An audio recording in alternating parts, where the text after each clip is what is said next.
Quando alguém semear maldade em sua vida, fique em paz, a colheita será dela. Deus vê tudo.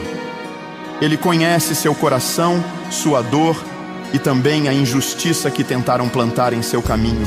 Não devolva com a mesma moeda. Não se rebaixe ao nível de quem age com maldade. Continue sendo luz, mesmo quando o mundo ao seu redor parece escuro.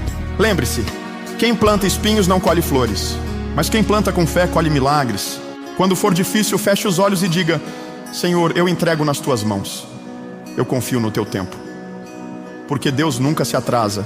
Ele trabalha no silêncio, preparando vitórias que você ainda não consegue ver. Não se contamine com o mal. Siga firme.